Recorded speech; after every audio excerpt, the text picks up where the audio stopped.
It's interesting when we talk about shortages of food, shortages of electricity, when we're told that we have to, in many ways, abandon our way of life for the good of the climate. Well, then why are our borders wide open for foreigners to just march into the United States? We have what I think is a very entertaining clip for you that discusses immigration, and does immigration really help world poverty? And sometimes the best way to do these things is through animation and graphics. At least I found that to be the case. So let's take a look at this before we proceed with the rest of the show. Go ahead.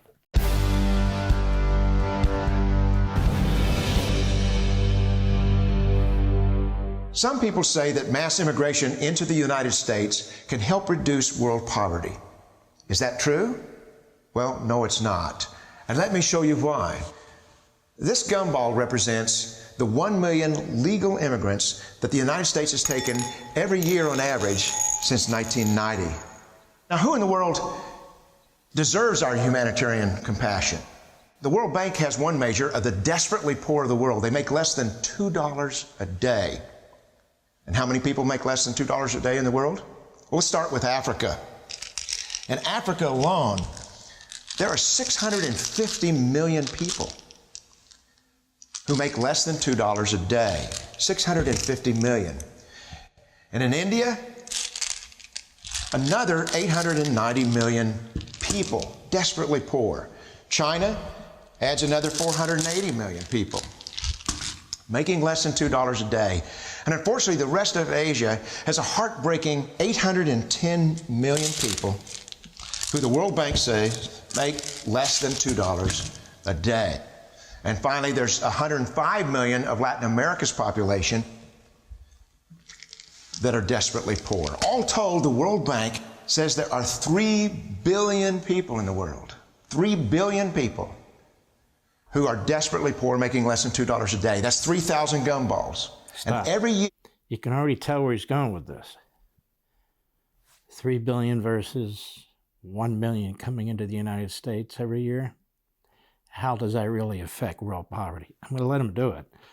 But it's even worse today in terms of the number of people coming into the United States as it affects the United States. He was talking about 1 million a year, and he's talking about legally. Let's talk about 2.5 million who are coming in, 2.7 million last year. It's still just a few gumballs, right? But it affects the United States in a significant way. But the rest of the world, not so much. Go.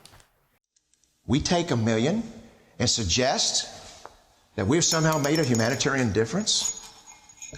Of course, we don't pull our immigrants from these desperately poor populations, do we? These people are too poor, too sick, too disconnected to make it here as immigrants. We tend to pull our immigrants out of the better off poor of the world. And Mexico tends to define the type of immigrant that we bring here because the plurality of people come from Mexico. And Mexico is poor. How many people in the world live in countries that have average incomes lower than that of Mexico? And the World Bank tells us that that number is these 3 billion plus another 2.6 billion people. 5.6 billion people in the world who live in countries with average incomes below that of Mexico. That's 5,600 gumballs. And so what is it that the elites are telling us? They're telling us that when we take this 1 million immigrants, that we somehow or another are tackling world poverty. And we have to do it regardless of the effect on our unemployed, the working poor, the most vulnerable members of our society, regardless of the effect on our natural resources. Even if we went by the most radical proposals in Washington, which are to actually double our immigration to 2 million a year, which would totally overwhelm our physical, natural, and social infrastructures, we couldn't make a noticeable difference. And we may be really hurting the impoverished people of the world because the million that we do take are among the most energetic often the better educated, certainly the most dissatisfied people that if they did not immigrate would be the agents for change to improve the lot of all the people in these countries. The true heroes in the global humanitarian field are the people in these countries who have the wherewithal to immigrate to another country, but instead stay in their countries, to apply their skills to help their fellow countrymen. Unfortunately, our immigration system tends to entice these very type of people to abandon their countrymen. The impossibility of making even a dent is actually worse than it looks here. Because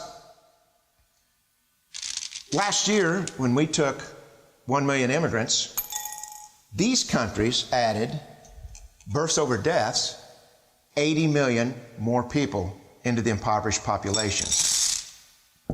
And this year, Congress is bringing in 1 million legal immigrants. And this year, according to the United Nations, these countries are expected to add another 80 million people. And next year, you can be quite sure that Congress, unless stopped by the American voters, will bring in another 1 million immigrants. And these countries, unfortunately, will be adding another 80 million people into these impoverished nations. We could take 5 million a year, but we'd never get ahead of what's happening in these countries, not in this century. Don't you see? Immigration can never be an effective or significant way to deal with the suffering people of the world. They have to be helped where they live.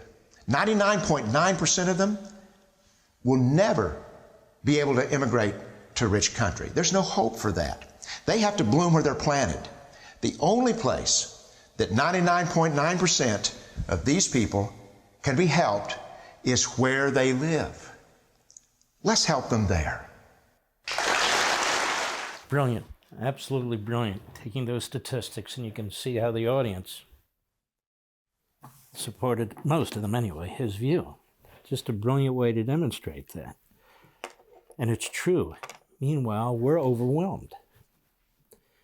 Our infrastructure is overwhelmed. I don't just mean roads and so forth. I mean the economic infrastructure.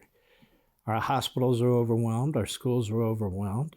Law enforcement's overwhelmed. You get 10,000 people in a city of 8 million people in New York, they're overwhelmed.